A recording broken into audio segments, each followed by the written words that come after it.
নমস্কার বন্ধুরা, সুন্দরবন সিরিজের দ্বিতীয় এপিসোডে আপনাদের সকলকে স্বাগত জানাই। Welcome to Ankit's travelling diaries. আর আমি আপনাদের ফ্রেন্ডলি নেবারহুড অঙ্কিত অধিকারী।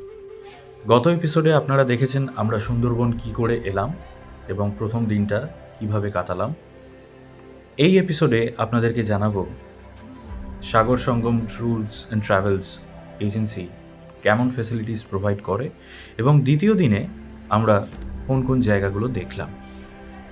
আর এখানে একটা কথা জানিয়ে রাখি, বাঘমামার কতটা দর্শন পাবো তা কিন্তু জানি না, তবে প্রকৃতিকে এত কাছে থেকে দেখতে পাচ্ছি, অনুভব করতে পারছি, এটাই বা কম কি, তাই না? চলে এসেছি সজনেখালি ওয়াইল্ড লাইফ স্যাঞ্চুরির ভিতরে। আগেই বলে রাখি, বাঘমামার দর্শন কিন্তু পাইনি। আসলে যা বুঝলাম, ওনারা বড্ড বেশি রাশভারী,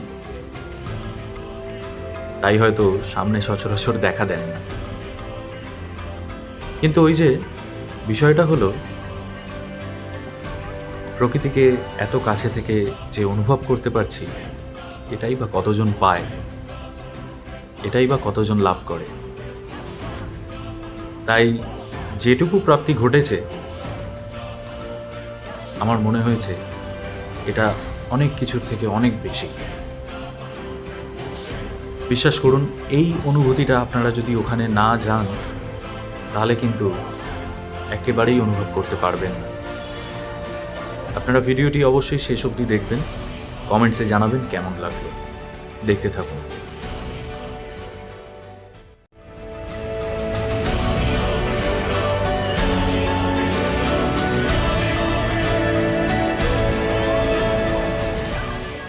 এবার আসি সাগর সঙ্গম ট্যুরস অ্যান্ড ট্রাভেলসকে নিয়ে কিছু কথা নেই।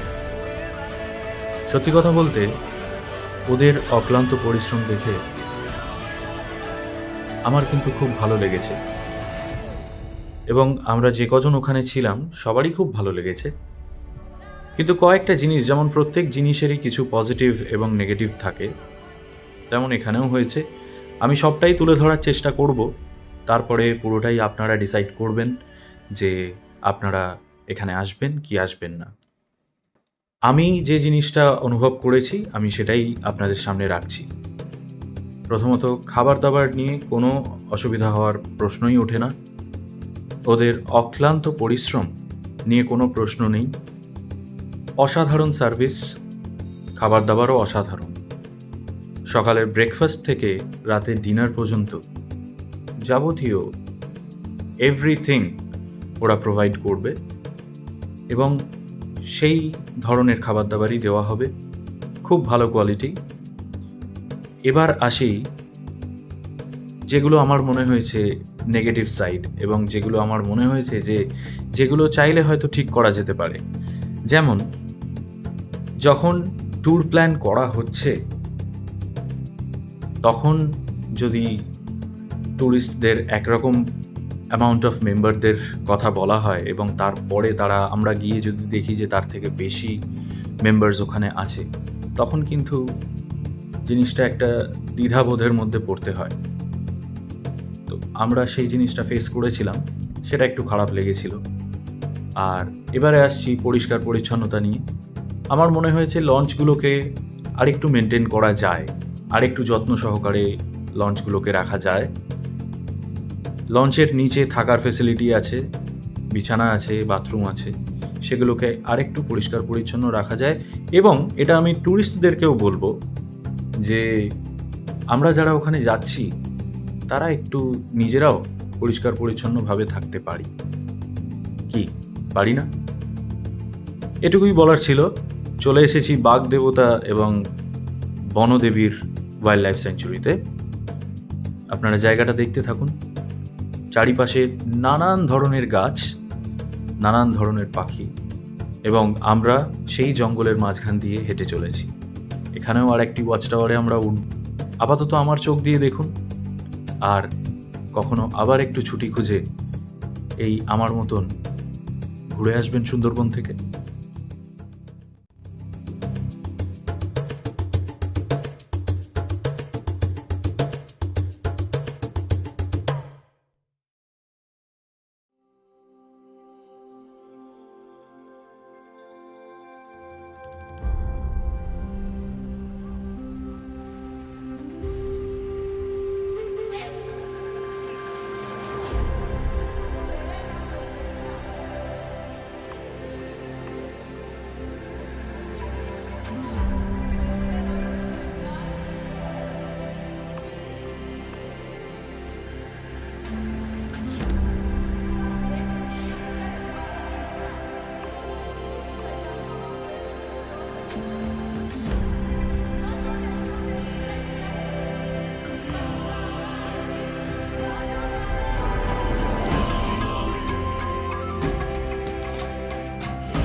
বন্ধুরা, আমি যেটা অনুভব করেছি যে এই ধরনের বনভূমিতে, যেমন ধরুন সুন্দরবন কিংবা ডুয়ার্স,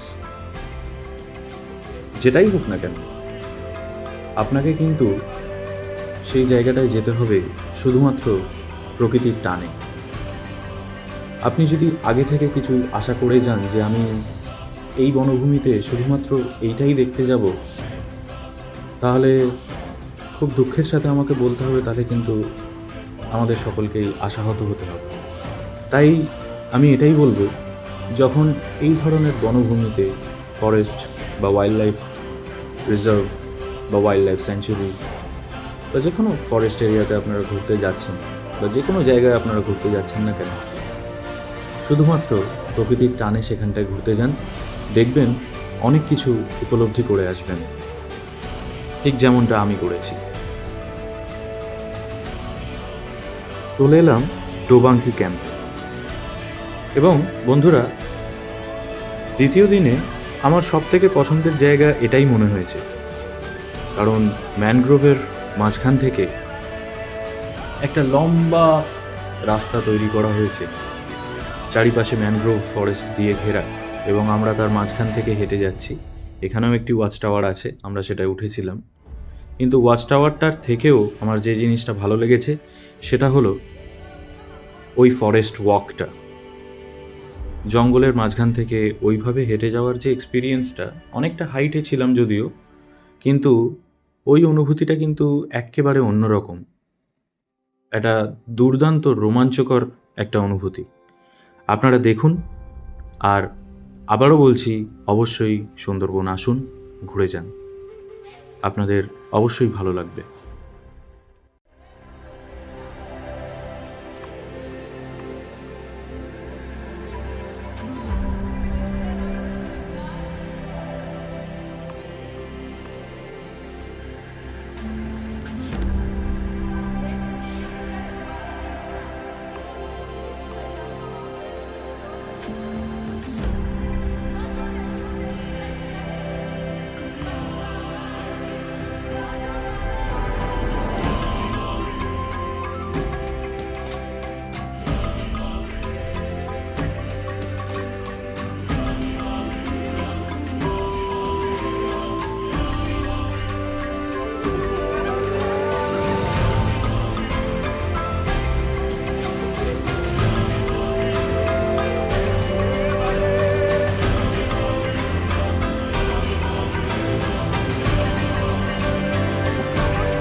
প্রকৃতির এই হাতছানি যে এত কাছে থেকে অনুভব করতে পারলাম, এইটা আমার জীবনের সেরা উপলব্ধিগুলোর মধ্যে একটা অন্যতম উপলব্ধি হয়ে থাকবে আজীবন। তাই আবারও বলছি, প্রকৃতিকে এত কাছে থেকে যে পেলাম, এটাই বা কজন পায়, তাই না? ভিডিওটা আপনাদের কেমন লাগলো অবশ্যই কমেন্টসে জানাবেন। এবং দ্বিতীয় এপিসোডটা এখানেই শেষ করছি। আবার দেখা হবে তৃতীয় এপিসোডে এবং সুন্দরবন সিরিজের লাস্ট এপিসোডে। আমার কাজ যদি ভালো লেগে থাকে তবেই লাইক করবেন, আর আমার মতন ভ্রমণপ্রেমী মানুষদের মধ্যে ভিডিওটাকে একটু শেয়ার করে দেবেন। যদি আমার চ্যানেলে আপনারা নতুন হন তাহলে অবশ্যই সাবস্ক্রাইব করবেন। সেদিনকে আমাদের ফিরতে ফিরতে একটু রাত হয়ে গেছিল, আর অবশেষে আমি যেটার জন্য অপেক্ষা করেছিলাম সেটা হচ্ছে এই নদীর মধ্যে গোল্ডেন আওয়ারের একটা শট নেওয়ার।